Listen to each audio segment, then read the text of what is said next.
मित्रांनो नमस्कार। जय महाराष्ट्र। निवडणुकीच्या प्रचाराला वेग आला आहे आणि मतदानाचा दिवस जसा जसा जवळ येत आहे तसा तसा याच राजकीय घडामोडींना चांगल्याच घडामोडी घडताना दिसत आहेत। महाविकास आघाडी आणि महायुती असा थेट सामना रंगणार असला तरी मनसेने आपले शेकडो शिलेदार रिंगणात उतरलेले आहेत। त्याचबरोबर ती देवेंद्र फडणवीस यांनी स्पष्ट केलेलं आहे की अगोदरच आमच्यामध्ये युती झालेली आहे, त्यामुळे मनसेला आमच्यामध्ये स्थान नाही, केवळ विचारावरती ते आमच्या सोबत आहे। आणि हे ऐकल्यानंतर मनसेच्या पदाधिकाऱ्यांमध्ये एक असंतोष निर्माण झालेला दिसतोय आणि याचाच फटका आता मनसेला बसताना दिसतोय। ज्या भारतीय जनता पक्षाला बिनशर्त पाठिंबा दिला, ज्या भारतीय जनता पक्षाच्या लोकसभेला प्रचार केला, त्याच लोकांकडून आपल्या पक्षाला महायुती स्थान नाही असं देवेंद्र फडणवीस यांना म्हटल्यानंतर ती अनेक धक्के आता बसायला सुरुवात झालेली आहे। राज्यात सत्तेत येणार असल्याचा दावा नेत्यांपासून कार्यकर्ते सगळेच करत आहेत, मात्र विधानसभा निवडणुकीच्या तोंडावरतीच मनसेला मात्र मोठा धक्का बसलेला आहे।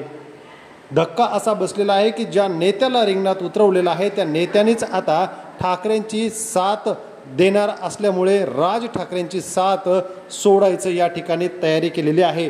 आणि अशीच घटना महत्त्वाची घडलेली आहे नांदगाव या ठिकाणी। नांदगाव मनमाड विधानसभा मतदारसंघात मोठा ट्विस्ट बघायला मिळतोय। निवडणुकीचा दिवस काही दिवसावरती येऊन ठेपलेला असतानाच मनसेचे अधिकृत उमेदवार यांनीच या रिंगणातून बाहेर घेत उद्धव ठाकरे यांच्या सेनेमध्ये पक्षप्रवेश केलेला आहे। अकबर सोनावला यांच्या पत्नी साबिया या मनसेच्या नगरसेविका होत्या, तर मनसेचे उमेदवार अकबर सोनावला यांनी अचानक निवडणुकीतून माघार घेतली आणि उद्धव ठाकरे यांच्यासोबत जाऊन शिवबंधन हातात बांधलेले आहे। त्यामुळे मनसेला हा मोठा धक्का बसलेला आहे।